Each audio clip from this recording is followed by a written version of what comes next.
Hello smart marketer, আসসালামু আলাইকুম। আশা করি আপনারা সবাই ভালো আছেন। আপনাদের দোয়ায় আল্লাহর রহমতে আমিও ভালোই আছি। তো আজকে আমরা আলোচনা করব Facebook pixel and conversion API সম্পর্কে।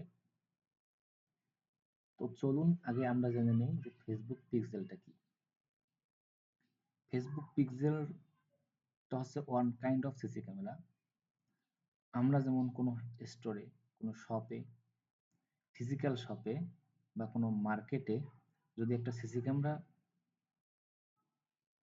সেট আপ করে রাখি, তাহলে আমরা ওই শপে কোন ব্যক্তি আসলো, কি ক্রয় করলো, ক্রয় করার পর সে পে করলো কি করলো না,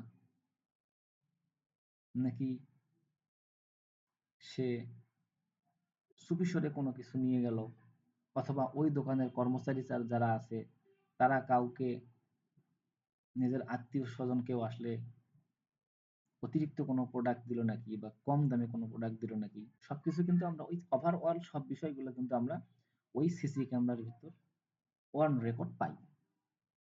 এবং পরবর্তীতে আমরা কোনো কিছু আমাদের মনে সন্দেহ হলে বা জানার দরকার হলে আমরা ওই সিসি ক্যামেরার ফুটেজ চেক করে বাইর করতে পারি। অনুরূপভাবে আপনি যখন আপনার ওয়েবসাইটে একটা ফেসবুক পিক্সেল সেট আপ করে রাখেন, তখন আপনার ওয়েবসাইটে কোনো ট্রাফিক আসার পর ট্রাফিকটা সমস্ত অ্যাক্টিভিটি বা ওই অডিয়েন্সের সমস্ত অ্যাক্টিভিটি ফেসবুক পিক্সেল রেকর্ড করে রাখে, যেটা পরবর্তীতে আপনি দেখতে পারেন, অ্যানালাইসিস করতে পারেন এবং আপনার বিজনেসকে স্কেল করতে পারেন। অথবা আপনি ফেসবুক পিক্সেলকে কেরামান কাতিবিনের সাথে তুলনা করতে পারেন। আমরা যারা ইসলাম ধর্মের অনুসারী, আমরা জানি আমাদের দুই ঘরে দুটো ফেরেশতা থাকে, তাদেরকে বলা হয় কেরামান কাতিবিন, অর্থাৎ সম্মানিত লেখকদ্বয়। তারা আমাদের সমস্ত কার্যকলাপগুলো লিপিবদ্ধ করে। এই কেরামান কাতিবিনের কাজ কখন শুরু হয়?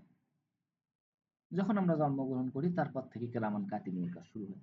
অনুরূপভাবে আপনি যখনই একটা ওয়েবসাইটে প্রবেশ করবেন, তখন থেকেই ফেসবুক পিক্সেল কাজ করা শুরু করবে। কেরামান কাতিবিন কি করে? ধরেন আপনি কখন আপনার গার্লফ্রেন্ডের সাথে দেখা করলেন, আপনি আপনার গার্লফ্রেন্ডের দিকে কি নজরে তাকাইলেন, কি উদ্দেশ্য নিয়ে আপনার গার্লফ্রেন্ডের সাথে আপনি দেখা করতে গেলেন।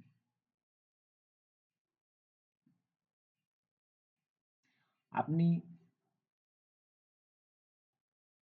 রাত 12টার পর ঠান্ডার দিনে কম্বল মাথায় দিয়া কম্বলের নিচে মোবাইল নিয়ে কি সার্চ দিলেন, সেটা কিন্তু কেরামান কাতিবিন লিপিবদ্ধ করে।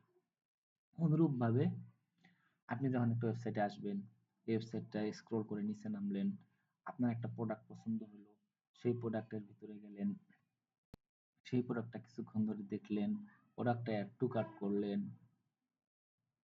অ্যাড টু কার্ট করার পর মনে হইতেছে এখন তো আমার টাকা নেই, বাইরে হয়ে গেল, ফাইনালি প্রোডাক্টটা কিন্তু পারচেস করলেন। এই যে একটা ওয়েবসাইটে একটা কাস্টমার বা একটা ট্রাফিক আসলো, আসার পর অনেক অ্যাক্টিভিটি করলো, কিন্তু সে প্রোডাক্টটা কিনলো না।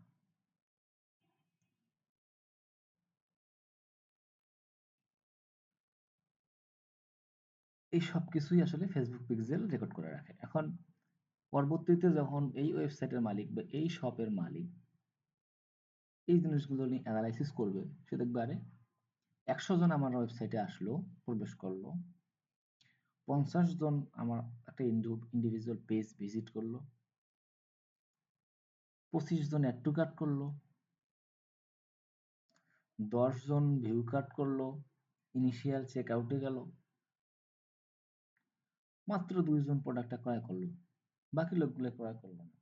তাহলে এই যে 100 জন লোক ওয়েবসাইটে আসলো, তাদের কোনো না কোনো নিড কিন্তু আছে একটা প্রোডাক্ট ক্রয় করার জন্য।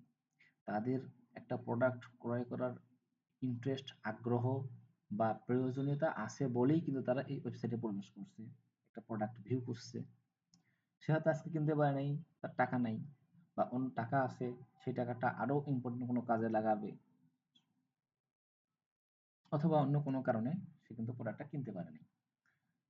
তাহলে এই যে ইন্টারেস্টেড আগ্রহী ব্যক্তিগুলা আমার ওয়েবসাইটে আসার পর তারা প্রোডাক্ট না কিনে চলে গেল, এবং ফেসবুক পিক্সেল কিন্তু তাদেরকে একটা নির্দিষ্ট আইডি দিয়ে দিয়ে তাদের অ্যাক্টিভিটিগুলো সেভ করে রাখছে। তখন আমি কি করতে পারি, পরবর্তীতে তাদের কাছে আবার আমার ওই প্রোডাক্টের অ্যাডভার্টাইজমেন্ট করতে পারি। তাদেরকে বিভিন্নভাবে প্রলোভন দেখাইতে পারি যে তোমার তো এই প্রোডাক্টের দরকার, তুমি তো 1 মাস থেকে এই প্রোডাক্টটা কিনতে চাইতেছো, মনে মনে চিন্তা করতেছো, এই প্রোডাক্টটার দাম তো ৩,৭০০ টাকা।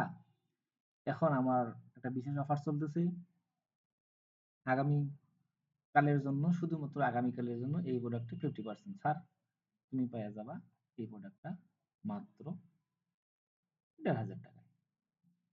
তখন কিন্তু আপনি কিনে ফেলতে পারেন, এবং আপনাকে যেহেতু আর অনেকগুলো লোকের কাছে যাইতে হইতেছে না, অল্প কিছু অডিয়েন্সের কাছে আপনি মার্কেটিং করতেছেন, আপনার মার্কেটিং কস্টটাও কিন্তু অনেক কমে আসবে।